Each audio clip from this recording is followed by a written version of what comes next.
I gotta just start by saying I am excited about this amazing woman, Jorah. Jorah has pulled together this panel as well as many other creatives, and she's been residing in Eugene for over a decade. She ran the Eugene Poetry Slam, so she's been identifying and pulling together and uplifting and empowering poets around, and today you get to hear from some of them, as well as some awesome authors. So we have some books as well that you'll be able to get back there, get them signed by the authors. And so one of them is Shveta. And so we're going to be identifying her book. Very excited about that. Or books, I believe. Yes. So she'll be talking a little bit more about that. Jorah will be sharing her bio. And we also have Eric Braman coming on up. And so that's going to start off our panel. And hopefully Reggie will be joining us in the near future. All right. Sorry about that.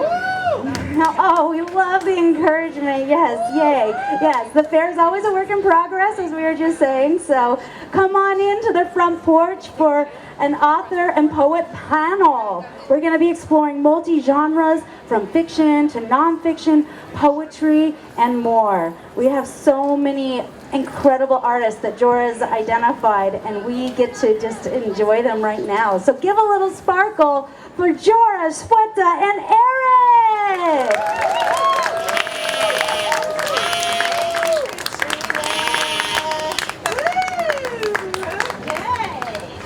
All right, so first things first, I'm gonna need our collective power to engage, and collectively, we're gonna manifest Reggie Watts, okay? This book is gonna stand in. Everyone ready? Here we go.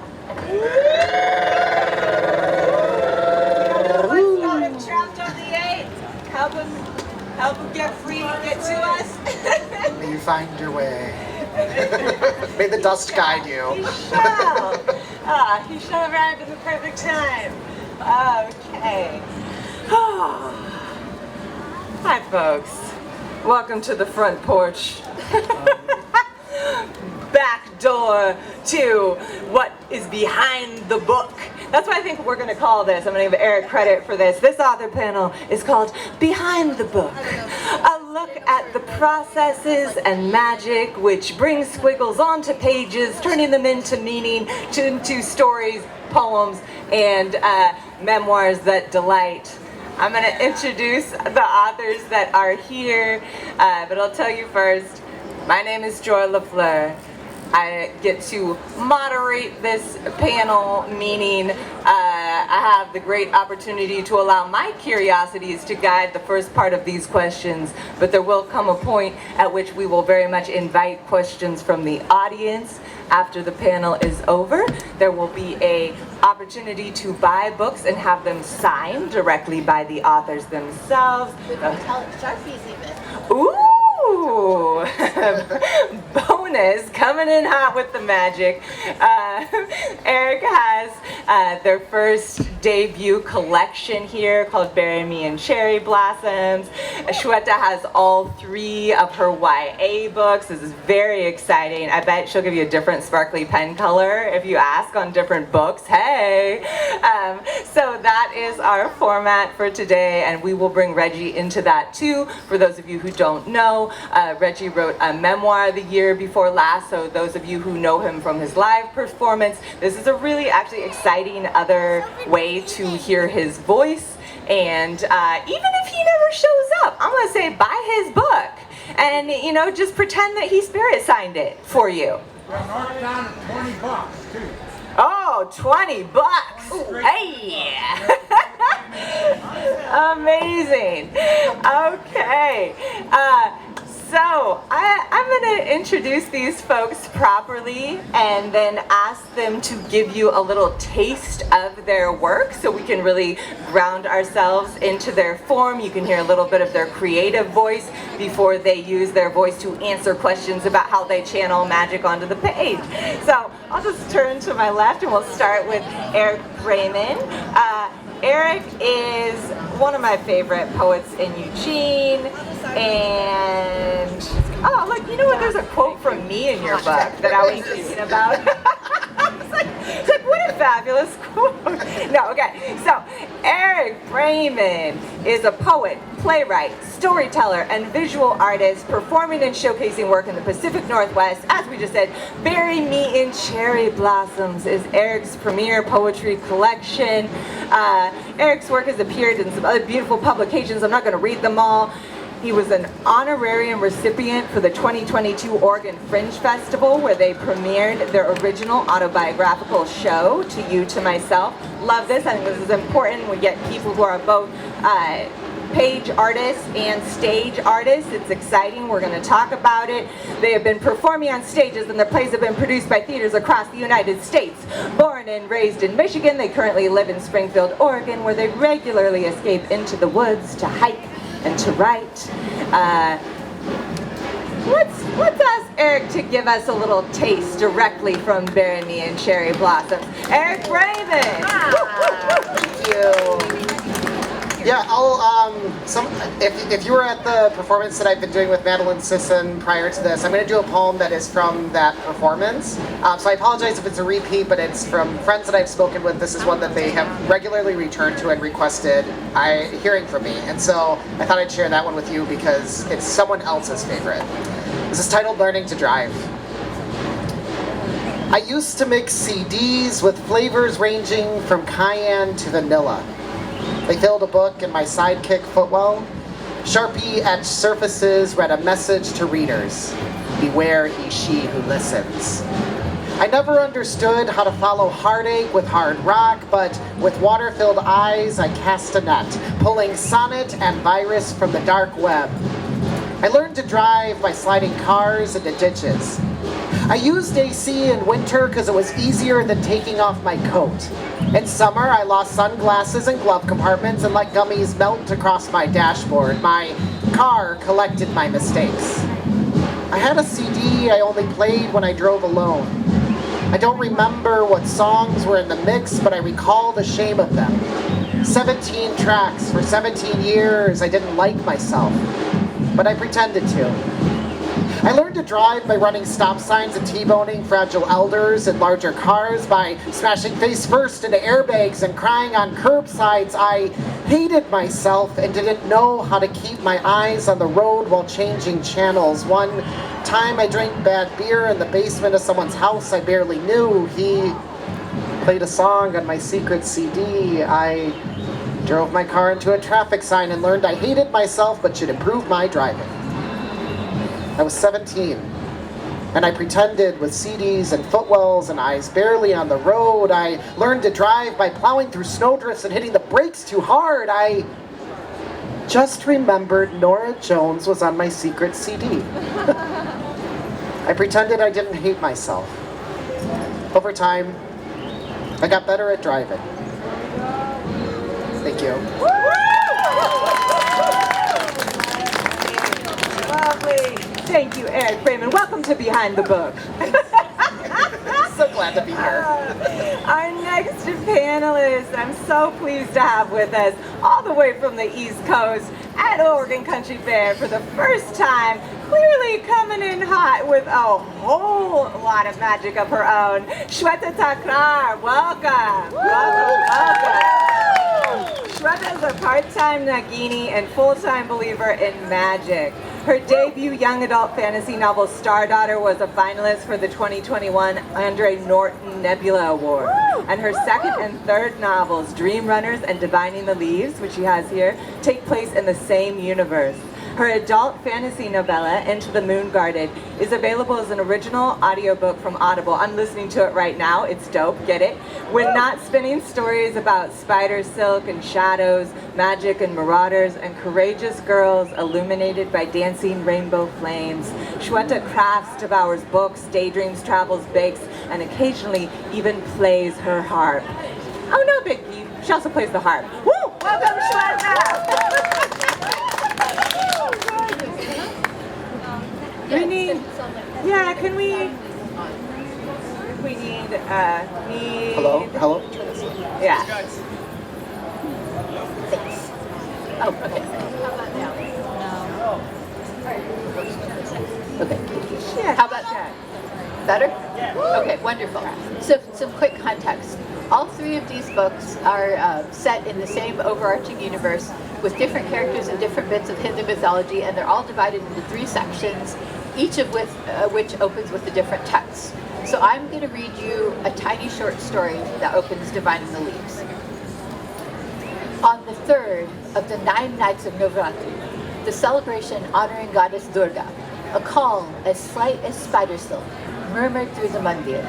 Most revelers heard nothing, but 4-year-old Bhavna eluded her mother's watchful eye long enough to sneak out of the saturated colors and lively music of Garba, past a wild pumpkin patch, and into the night-shrouded woods beyond. A yakshini swayed there, her lithe frame swathed in a sari of fall foliage. Fire gems tumbled from her fingers, ringed her throat, dotted the licorice dark tresses twirling down her back. She wove about the trees, her skin the color of a peeled cedar and just as smooth. The trees, clad in leaves of crackling flame, sported the same gemstones in crimsons, oranges, deep yellows, and purples, the fruit dripping from their branches.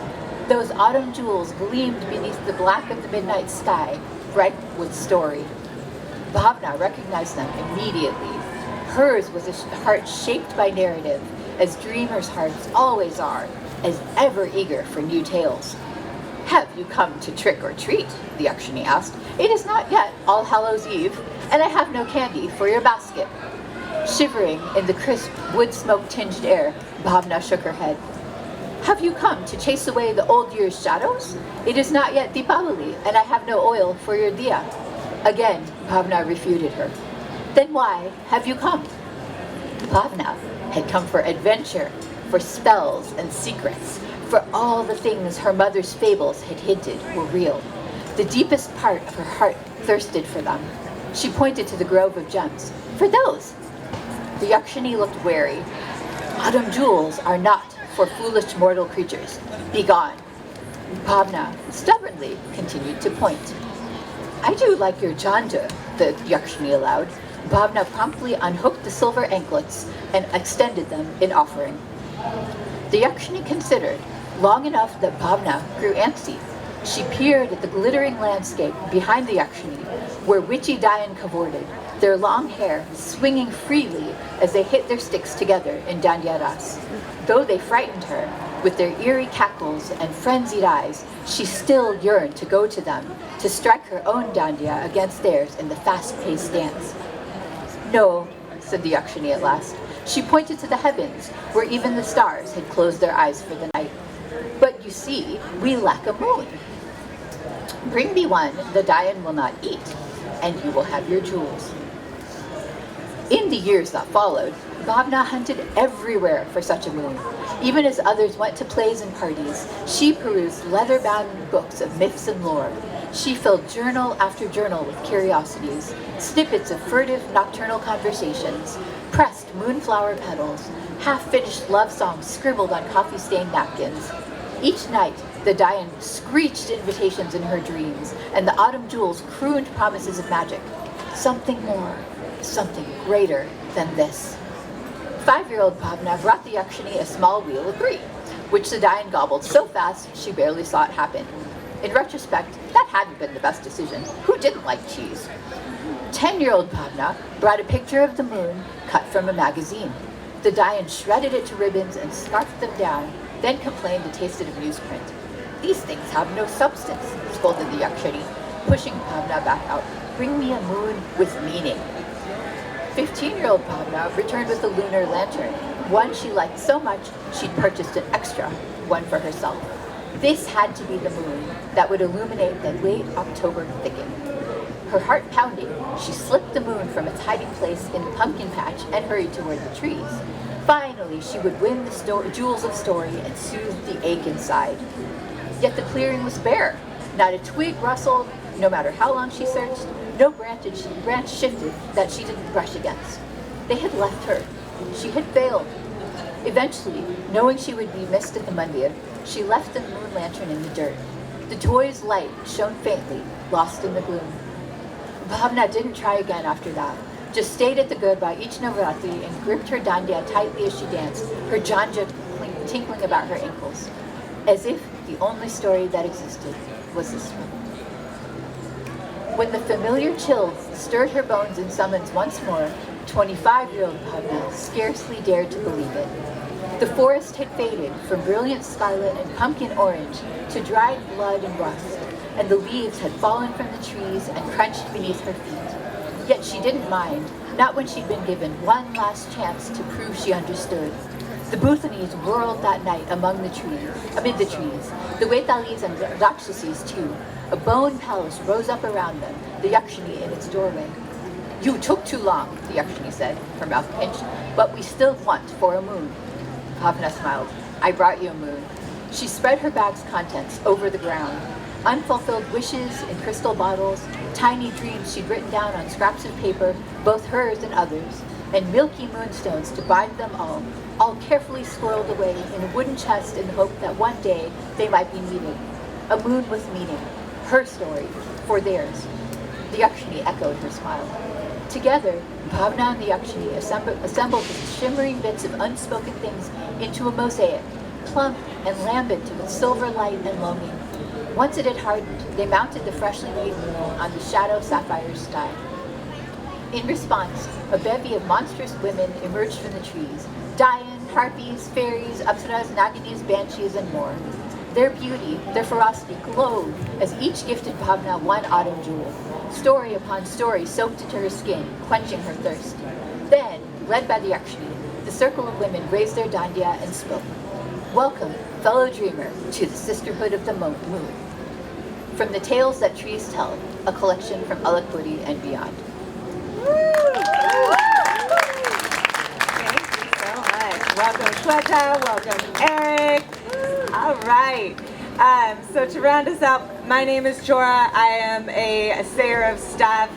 I write poems mostly for the stage, but increasingly sometimes for the page. And I also have a couple books over here by way of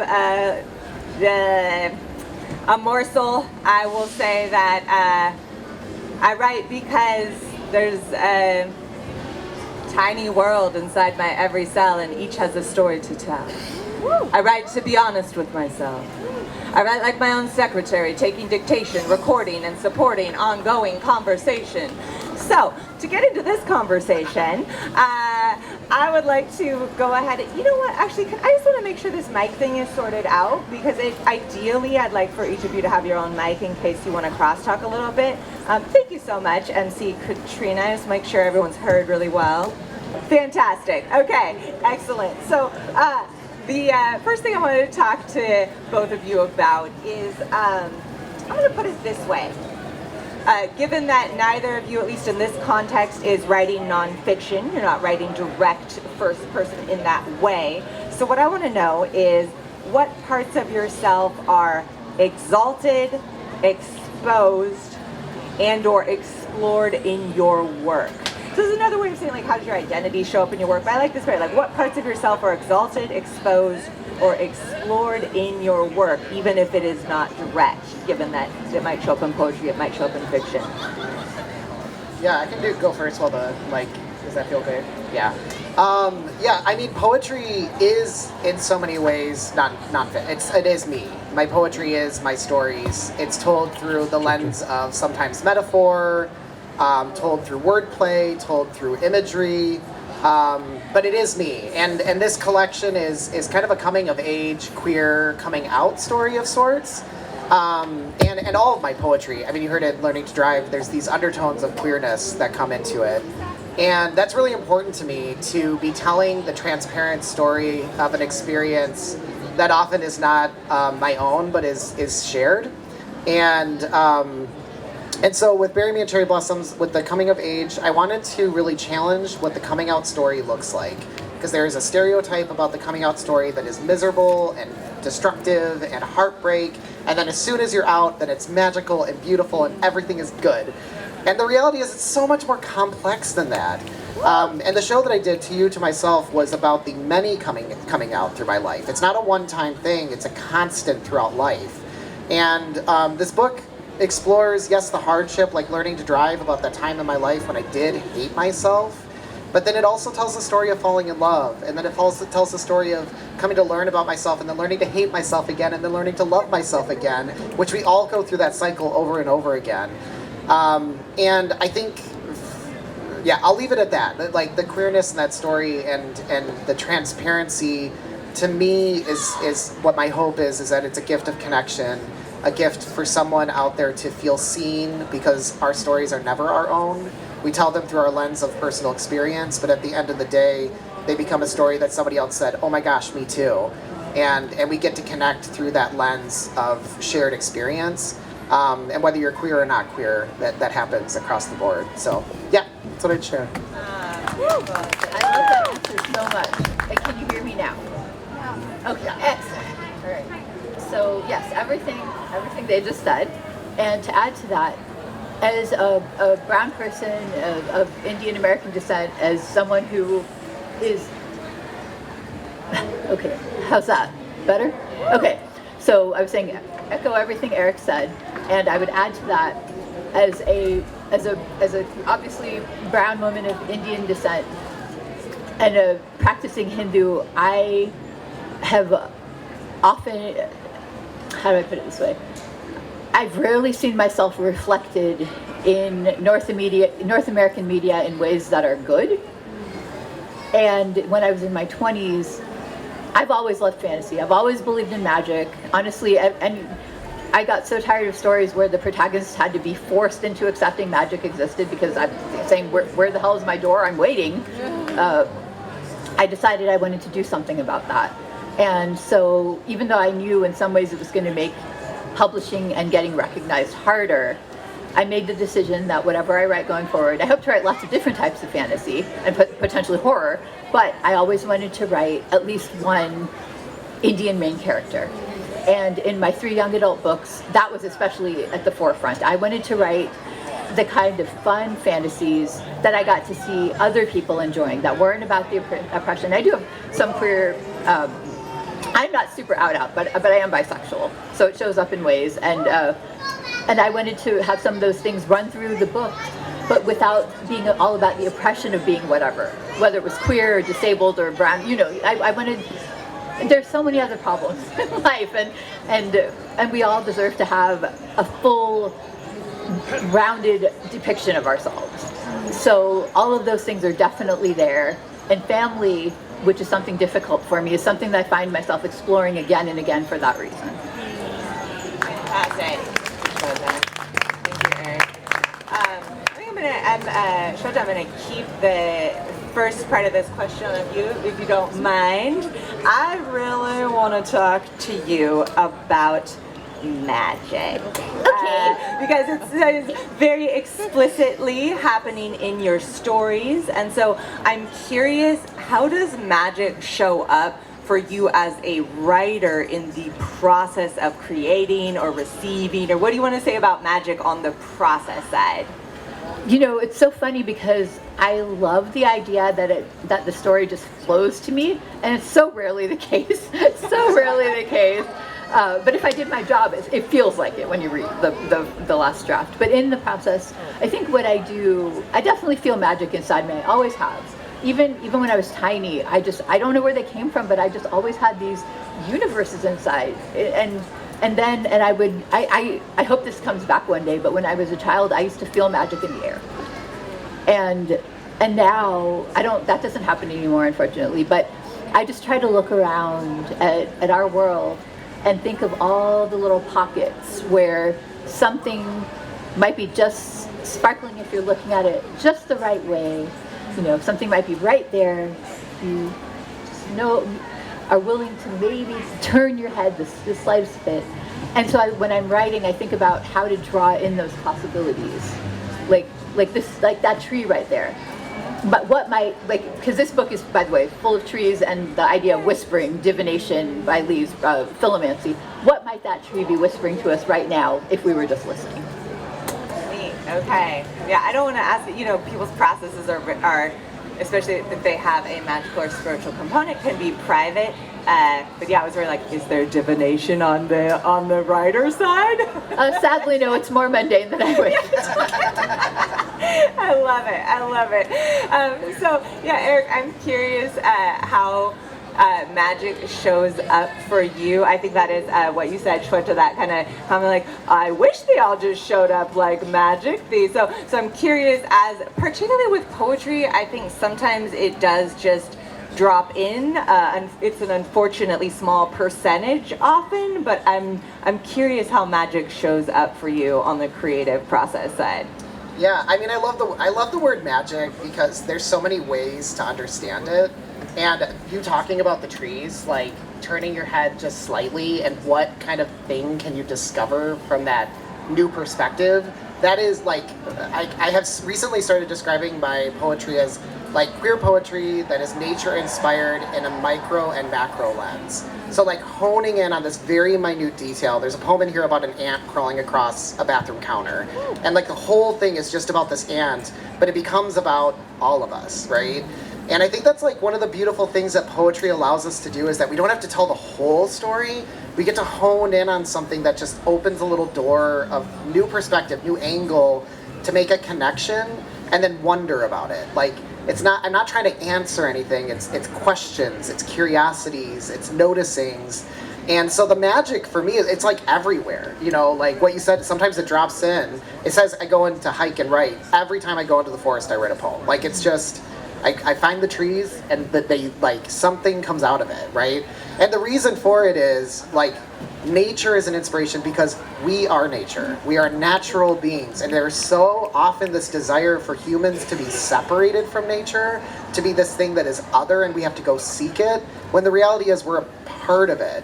And I think when you start when I find myself letting myself step in and feel that sense of I am a part of this is a part of me, this is the cycle I'm a part of, my atoms literally could have been any of these types of creatures in the world, I'm not separated from it anymore. And then the magic happens in the dialogue of understanding and the dialogue of discovery.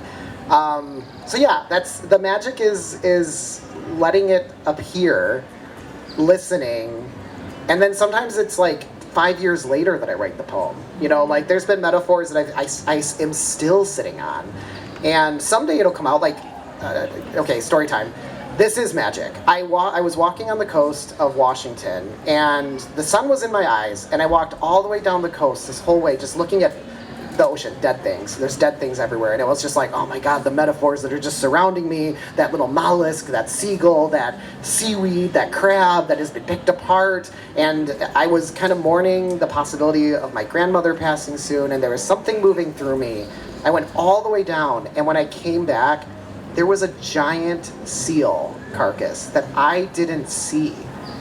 I missed the seal, and I'm like, there's something there, and someday it'll hit me, it'll help me, I'll know what it means to have passed that seal and not seen it.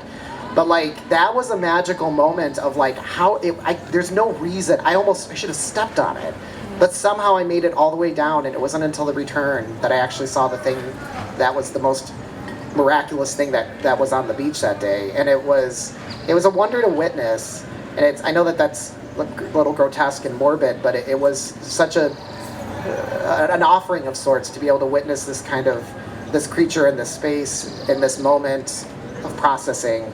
So yeah. I love it. I think it can be, maybe not for everyone, but I think for most of us it can be hard to claim a title. Like, I wrote poetry and performed poetry publicly for many years before I could call myself a poet.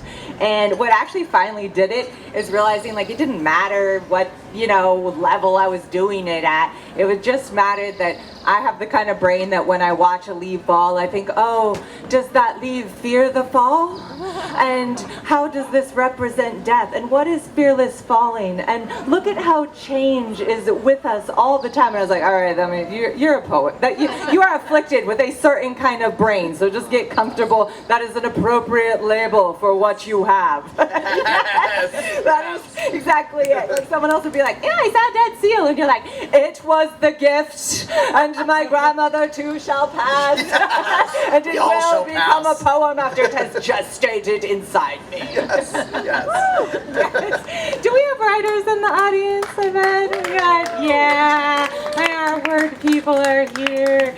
It's Yeah, it's such a, that something I definitely struggle with is like, absolutely, you gotta like sit yourself down at the keyboard even when you don't feel inspired or your medium of choice, right? And with poems, and for me particularly with page poems, like quieter poems, it doesn't work. I'm like, I need to be like out in the woods. I need to be somewhat receptive. There's other kinds of writing I can for. So it's a very interesting process piece of not wanting to be like, I'm just gonna wait for inspiration. Like, you're gonna be waiting a lot of time. On the other hand, do I need to create conditions in which I can receive inspiration? Also, yes. So, that's a thing. Okay. Neat. All right. And people in the audience, I hope you are, developing questions in your brain. So we're going to get to that. But I want to talk to Shveta about world building. So I'll say, just for, this is something I would say because we are so close to Eugene. For folks who live in this community, I work for a nonprofit organization called Word Crafters. Eric is on our board, actually. So if you are a person who wants community support or craft instruction or any of that, wordcrafters.org is awesome. I bring it up for a reason.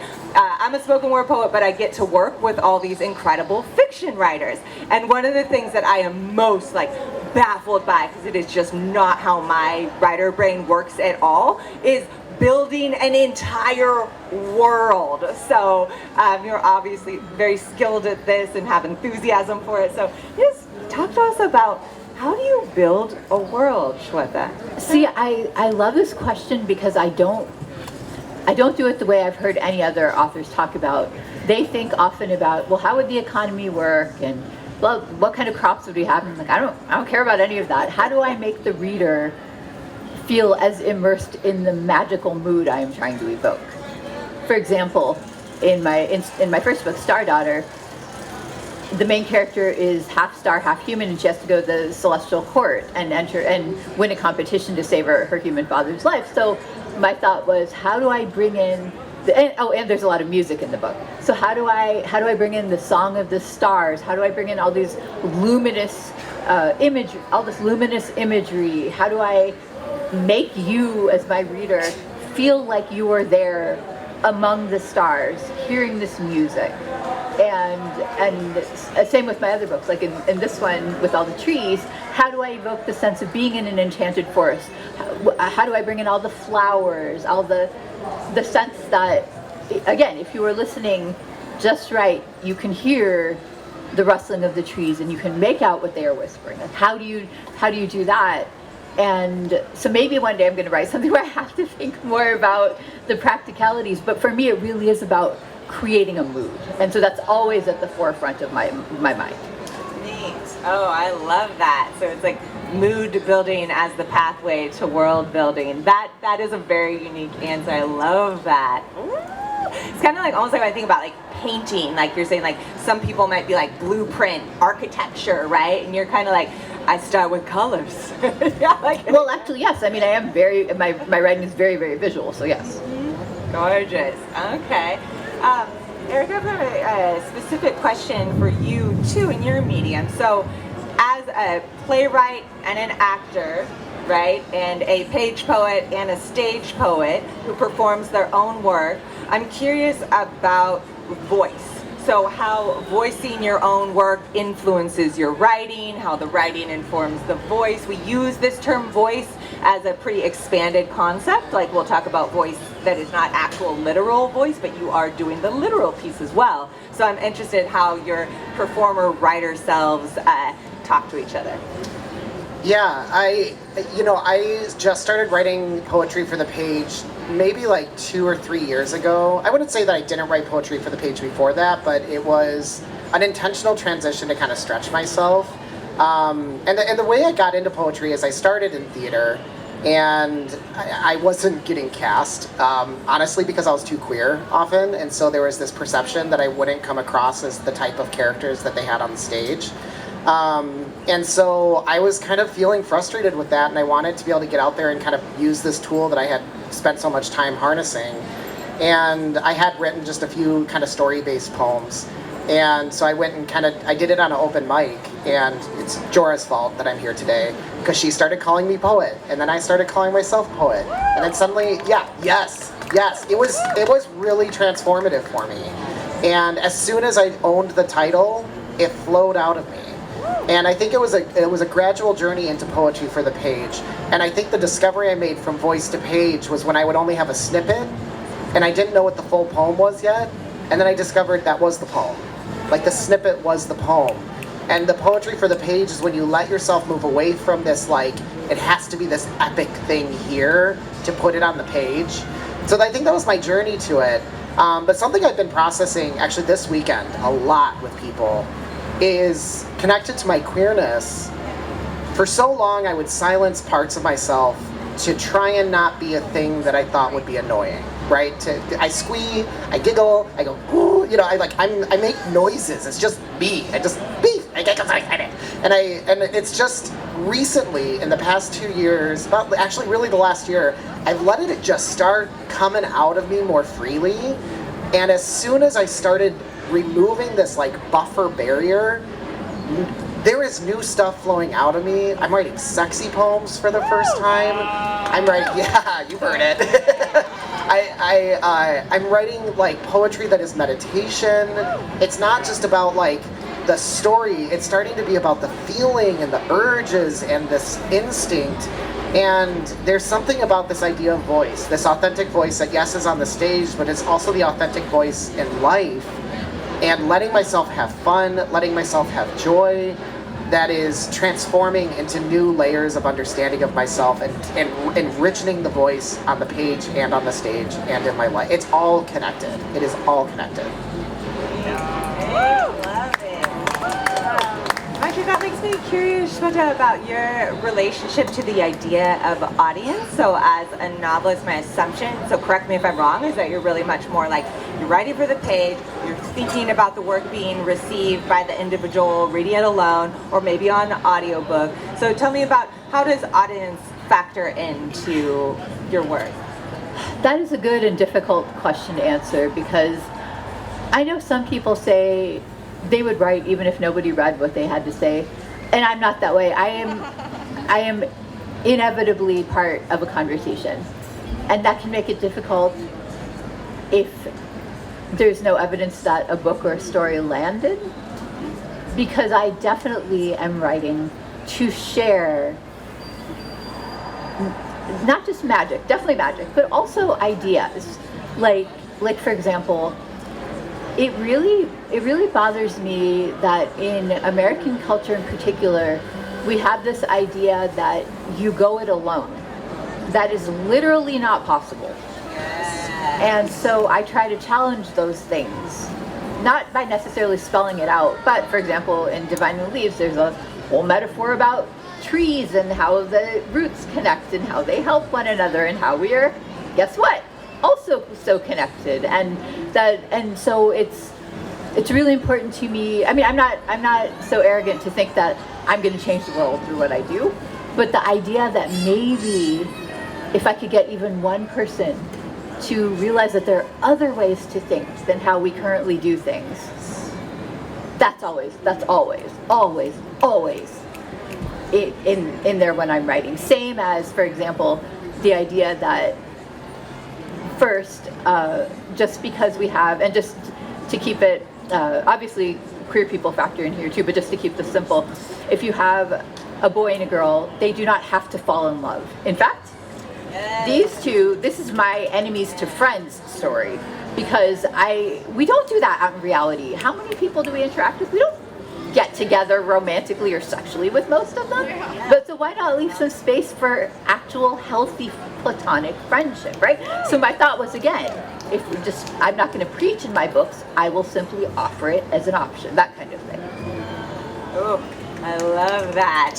Offer it as, here's an option, which I also think is part of like, just discussions about mirroring. I mean, how many people have, like you said, we're at the country fair, I know the polyamory exists and some people have amazing color-coded calendars for all their partners, but in general, most of us have so much energy, so most of the people in your life are going to be, you may have many platonic loves.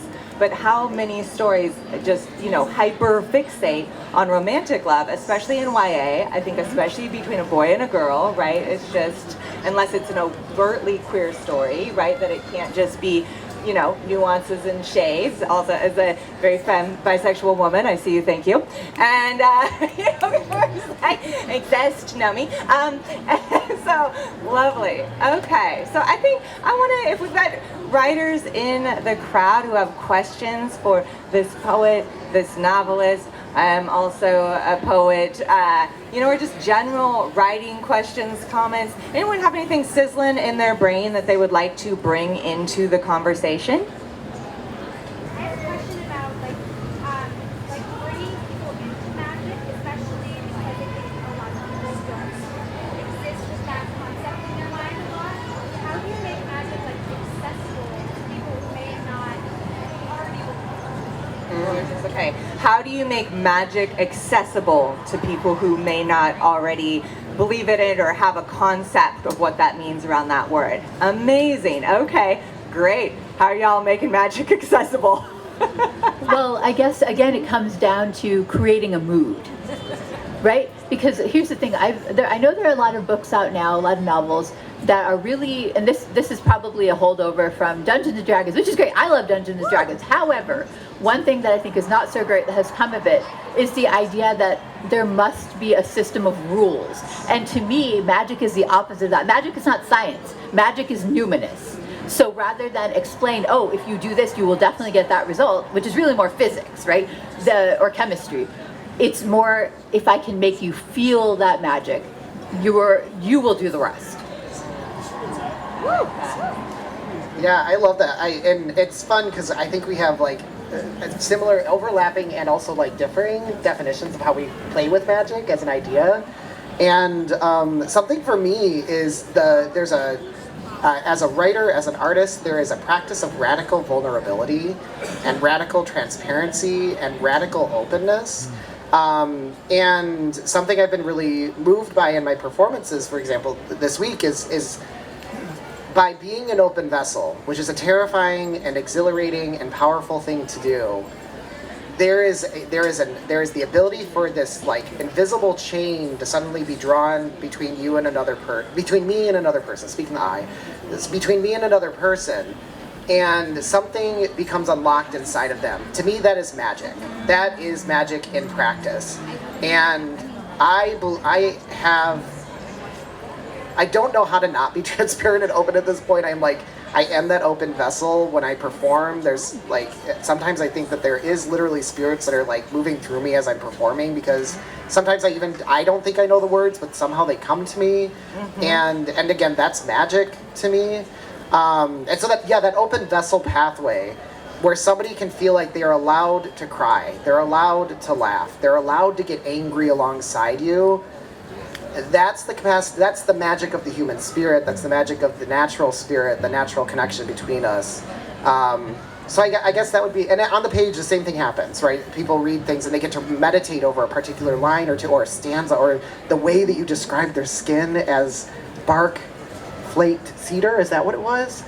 Something like that.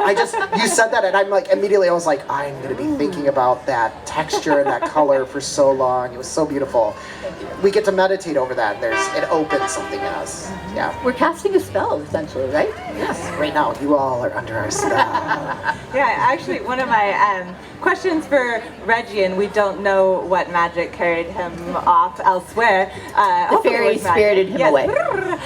But one of the things I was really curious to talk to him about was, as such a dedicated flow state improv performer, how that translated to the page. I do believe he, dictated a lot of the book and, using his voice as someone who's so good at that. But I still imagine there's some different process there. So yeah, I want to give the audience more chance, but I am kind of curious about that for both of you too. Neat. Who else has questions for you? It looks like this amazing helper here has a microphone. If you've got a question, you can be heard. Thank you very much, friend. Amazing helper. Yeah, I just had a question about practical advice for making time, especially. Yeah. Perfect. Thank you, Fran. We just talked so much about magic and inspiration. And I was like, okay, but how do I sit down and do it? Yeah. What works for y'all? I guess I can start. Go for it. Because I actually have a resource I want to suggest. A lot of writing, before I answer your question, a lot of writing advice assumes that everybody's brain works the same way, and we don't. So I always love to plug the writing coach, Becca Syme. She has a website called Write Better Faster. And for some people, that writing faster, if you will be accepting that your brain, based on, if you've heard of the Clifton Strengths, her work is based in that. So you take the assessment to see what your strengths are, and about the first 10, maybe 11 of those shape how you do the world. And for me, for example, I don't have high discipline anywhere in my, if you tried to sit me down and say, you're going to be at this computer for 9 to 5 a day, I will do everything else. I hate having a schedule. I hate having to be somewhere. And so, but I still write because I am lucky enough that right now, may this continue, please God, may this continue. Right now, I am both married, so I have an extra income, and I'm currently selling books. Will that continue? I don't know. But in the meantime, that means that my time is my own. And sometimes I don't. I mean, I'm definitely not a write every day kind of person. Again, that would be somebody with high discipline. It also depends. I feel like I'm rambling a bit, but I want to say this. It also depends on what types of stories you're writing. Different books, different stories, they're going to take different levels of you, right? And for the type of fantasy that I've been writing, for example, it's even though it's ostensibly directed at young adults, I really wrote it for adults as well. And I wanted to make it complicated. Like I said, I wanted to put in those other ideas, and so it took me longer to get it right. It meant I had a lot of stupid and first and second draft. That's the truth of it.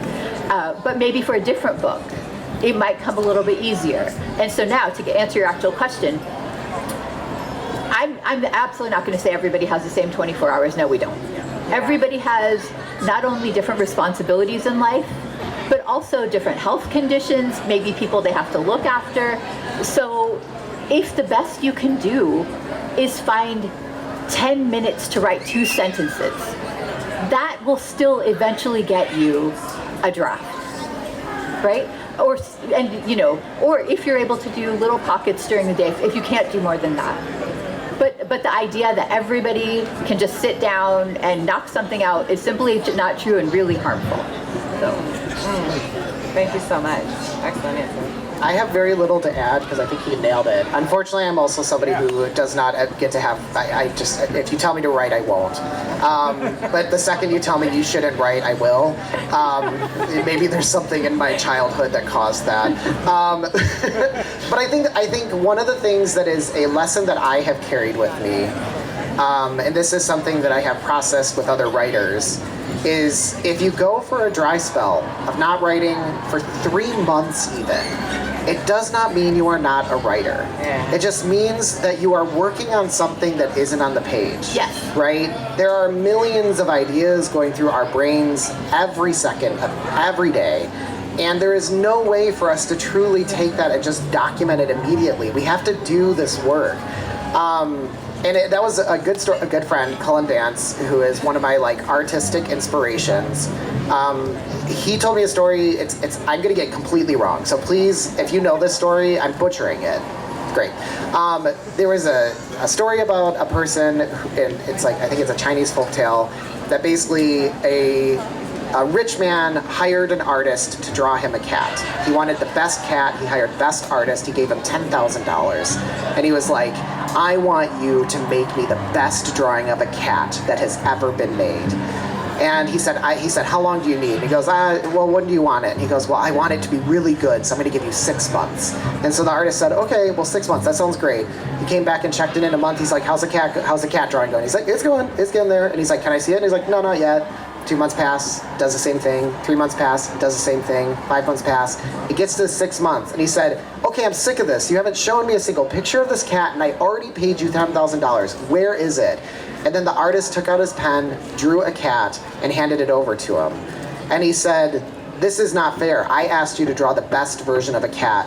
And then he opened a closet, and it was an infinite hallway of cats that had been drawn throughout his entire life.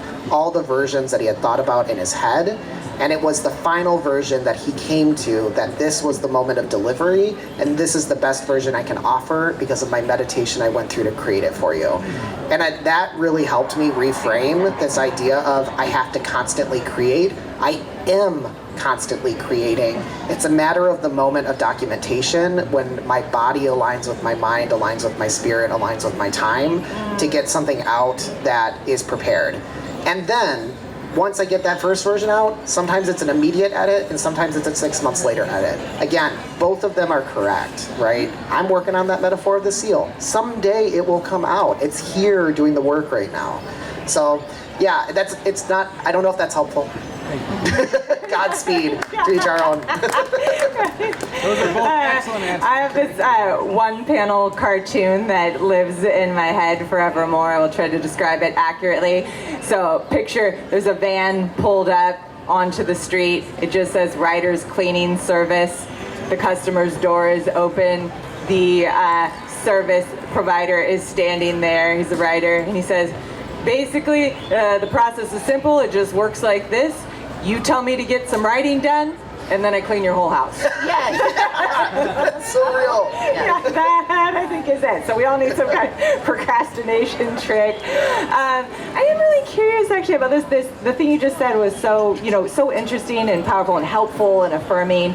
And I'm wondering, this is kind of a nuanced thing, so I'm wondering what comes to y'all about this.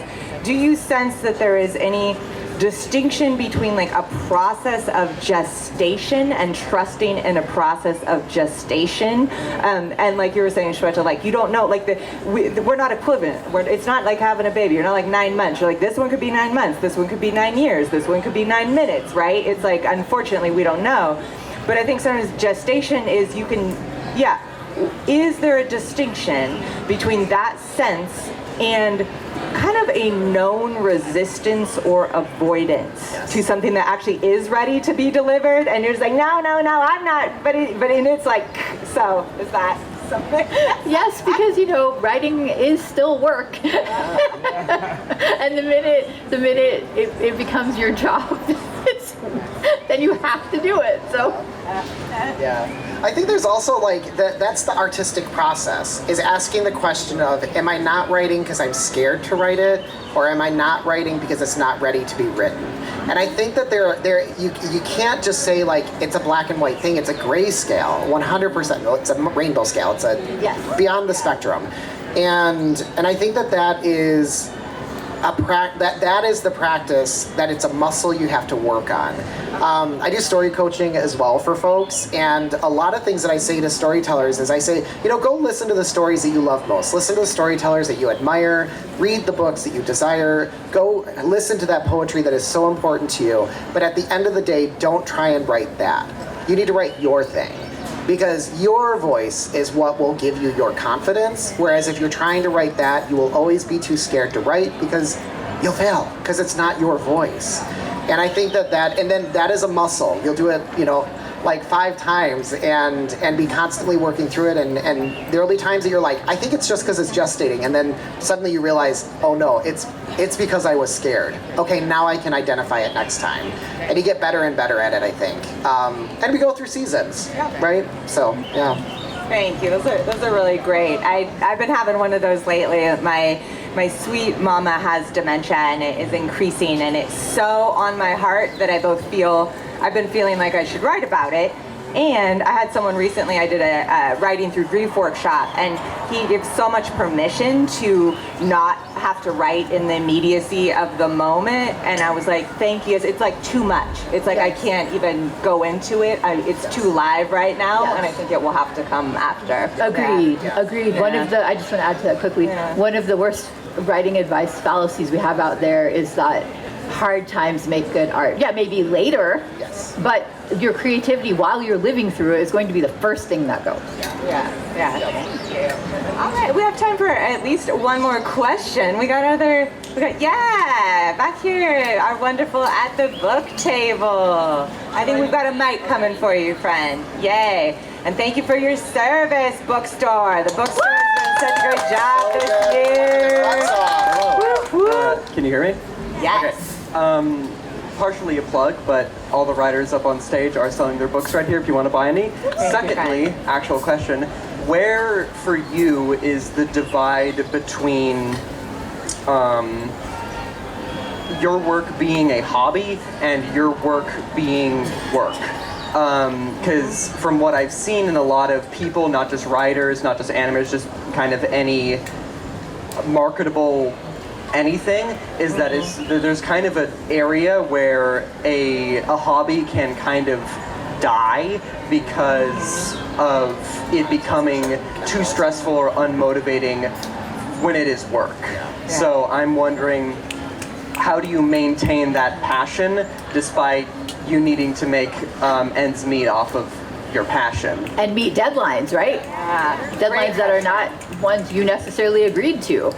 Oh, that is an excellent question, and something that I've been struggling with, because I've, especially in the last year, I have felt burnout for a number of reasons. I won't get into what happened with my publisher just to protect myself, but I had some really bumpy things happen, and that makes it really hard to want to focus on this thing that I care so much about if it feels like there's no one in my corner, even on my team, right? And yet I still have to deliver if I want the rest of my advance to pay my bills. If my agent wants to get their 15% of the advance of that installment, I have to finish. So often there were days or months where it felt like I was writing garbage. And am I allowed to swear or no?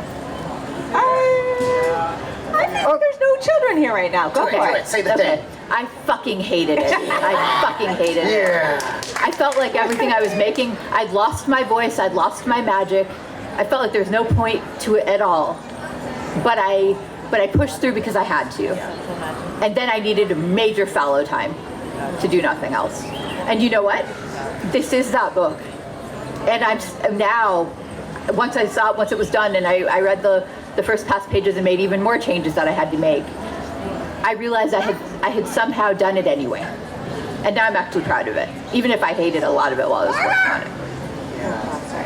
I am so, thank you for sharing that, like the transparency of what the experience really feels like and the barriers. Like, I mean, capitalization destroys creativity. Like, that's just straight up. Like, artists, it sucks that we have to live in an economy where there has to be an exchange, because as an artist, for me, like the exchange, what we talked about, the relationship, it's the person I am connecting with or who is connecting with the things that I put out there.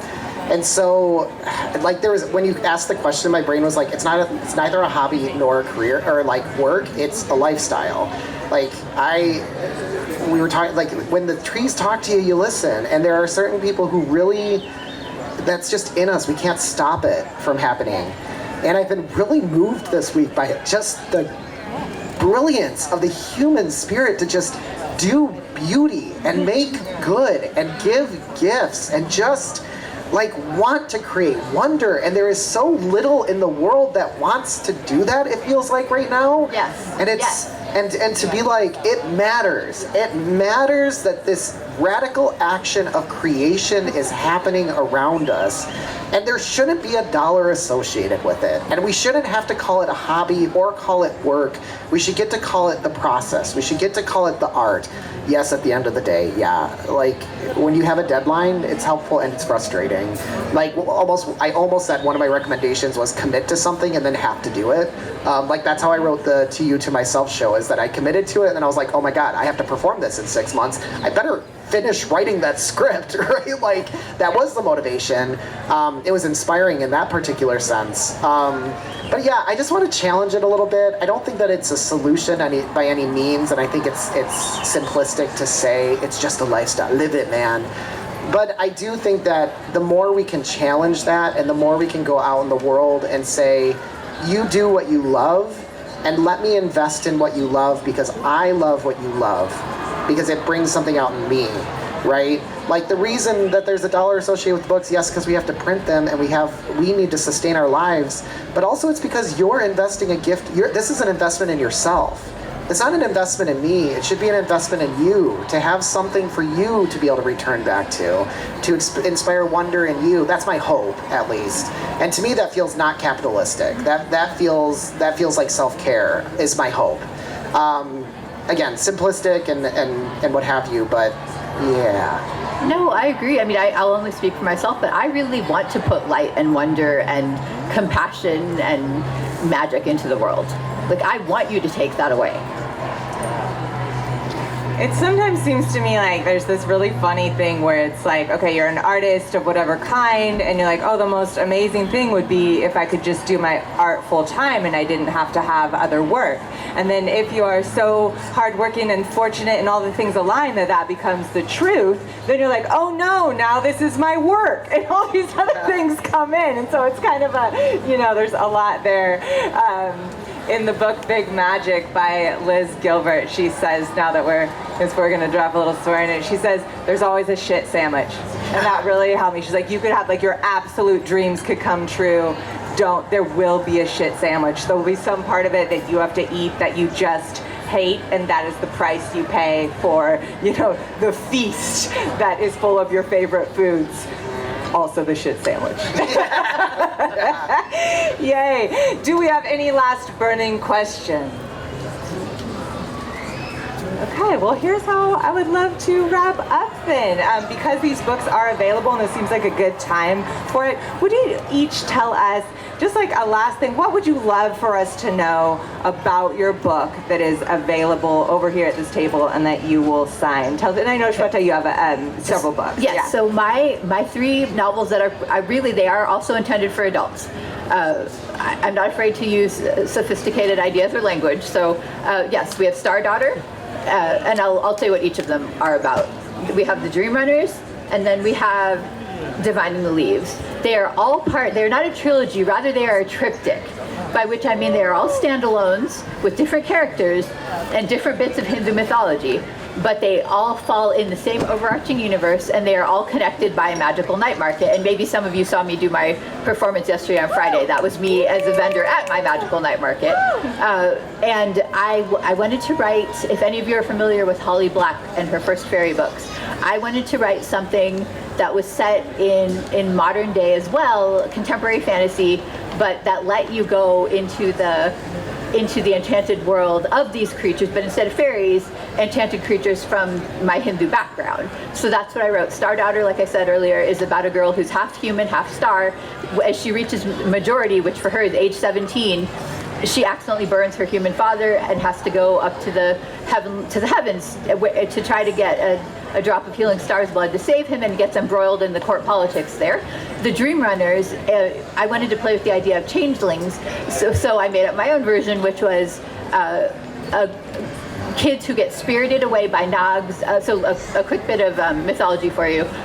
Nags are serpent shapeshifters, and their cousins and mortal enemies are nags, eagle shapeshifters. Eagles eat snakes, right? So the nags have been chased in my book, have been chased into their subterranean paradise, and they're bored though, because they used to roam everywhere all over the world. And so to keep them busy, they've been spiriting away human children, draining them of their memories, and turning them into what are called dream runners, where they come back to Earth, steal our dreams, and sell them there. But of course, there's much more going on behind the scenes. So our characters are, one of whom is a dream runner, the other is a dream smith who makes things with the objects from the dreams, are trying to work together and figure out what's really going on. And then finally, in Divining the Leaves, Riddhi is a girl who always wanted magic, like me. She makes natural perfumes. People think she's a weirdo because she's not afraid to wear flower crowns and whatever, dress like I do, I guess. And she used to be family friends with Nilesh, who's like a popular boy at school. But when everybody dropped her, so did he. And then when he finds out his family's perfect life is not so perfect, he gets himself suspended and ends up having to spend that suspension at her house, which she's not thrilled about at all. And both of them get sucked into the Yaksha kingdom. And Yakshas are nature spirits in Hindu and Buddhist mythology. So then they have to work together. And again, like I said, they never get together romantically, but they do get together as friends. So I hope you'll try my books. I think they're great. Yay, God. And I love the idea that people can kind of enter into the world because they are not a trilogy, they're not sequential. It sounds like whichever one you're drawn to, you can just enter into the world, and then if you love it, there's more world. That's so cool. Yay. Okay, very exciting. And Eric, tell us about this premier collection of poetry we can take home with us. Yeah, I kind of gave a decent description of it. You know, it's intentionally queer, but also it is not so heavy in the queer that it's not accessible. That's an important thing to me, that our accessibility was something that was kind of talked about earlier, and it's important to me that I'm writing in a way that inspires that wonder and metaphor, but still feels accessible for folks new to poetry. So if you're new to poetry, I hope that there would be things in here that as you read it, you kind of have a new discovery, a new entry point of learning. And that's because poetry was so foreign to me for so long. And so I wanted to have this first collection especially be one that feels really embracing and welcoming to folks from all experiences with the form. Another thing that I'll throw out is I'm very fortunate to work with a micropress, Cirque Press, who's based out of Anchorage, Alaska, and publishes authors from the Pacific Rim. It's a very strange region, like Oregon, basically through northeast Russia. And however, because they're a micropress, there is a major challenge in trying to make people aware that this exists. And so a majority of my sales have come directly from my work.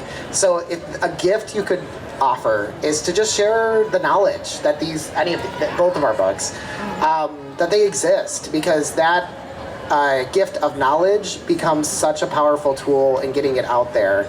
And so, yeah, so micropress is like a powerful thing because it's working against the big systems that filter the voices you get to hear.